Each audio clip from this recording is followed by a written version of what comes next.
കുറേ ഫ്രണ്ട്സ് ഉണ്ട്. കസിൻസിൻ്റെ കൂടെ കൂടി അതുപോലെ അടിച്ചുപൊളി, അതുപോലെ ഫ്രണ്ട്സ് അതുപോലെ ഉണ്ട്. അത്രയും തന്നെ അവൾ അടിച്ചുപൊളിക്കും. ട്രാവൽ ചെയ്യാൻ ഒത്തിരി ഇഷ്ടമാണ്. ഇനി അവളുടെ ബാക്കി കറങ്ങൽ ഇനി ഇവിടുത്തെ കേരളത്തിലുള്ള ഏകദേശം എല്ലാ സ്ഥലവും അവൾ കവർ ചെയ്തു. ഇനി ബാക്കി UK കറക്കം, അത് അജുവിൻ്റെ കൂടെ.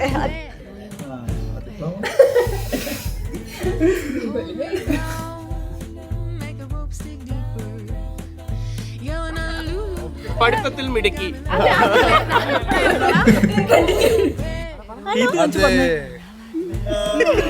ബാക്കികളില്ലേട്ടാ അവനെ പറ്റി പറയാനാണ്. ഞങ്ങളുടെ എല്ലാവരുടെ ഏറ്റവും അടുത്ത സുഹൃത്താണ് അജുമോൻ ജോസ്.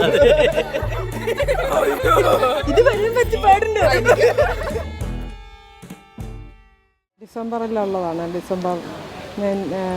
ഡിസംബറിലായതുകൊണ്ട് ലാസ്റ്റ് ഞങ്ങളിങ്ങനെ ക്രിസ്മസിന് മുന്നേ പ്രതീക്ഷിച്ച് കിട്ടിയ ആളാണ്.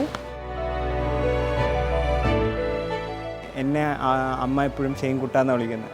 അപ്പോൾ അവളെ ക്ഷേമാന്ന് വിളിക്കുന്നത്. അപ്പോൾ പൊതുവെ അവളെ തന്നെ ഇങ്ങോട്ട് ക്ഷേമമോളെന്ന് പറയുമ്പോൾ പിന്നെ ഞങ്ങളത് ഏറ്റുപിടിച്ചങ്ങനെ ക്ഷേമോളെന്ന്. ഞങ്ങൾ രണ്ടുപേരും കോട്ടയത്താണ് പഠിച്ചത്. ഒരേ കോളേജിൽ പഠിച്ച വുമൻസ് കോളേജിലാണ്. ഞങ്ങൾ കുറച്ച് ആൺപിള്ളേരും ഉണ്ടായിരുന്നുള്ളൂ. മാത്രമേ ഉള്ളൂ.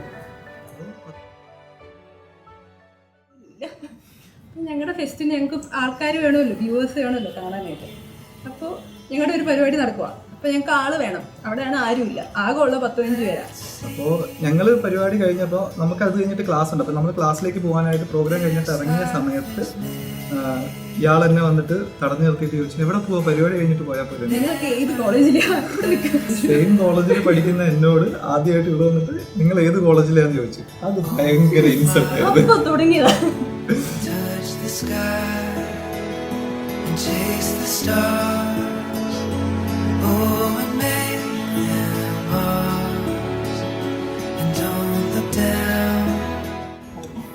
കുറെ മൊമെന്റ്സ് ഉണ്ട് നമുക്ക്. ഈ പറയുന്നത് ചായ കുടിക്കുക, നടക്കാൻ പോവുക, ബൈക്കിൽ പോവുക.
പയ്യെ ഓരോന്ന് പഠിച്ച് എങ്ങാലും ഇങ്ങനെയായിരുന്നു. ഇനിയിപ്പോ ഒന്നിച്ചു പോകുമ്പോ എങ്ങനെയാന്നുള്ള സാധനം അതിൽ എക്സൈറ്റഡ് ആണ്.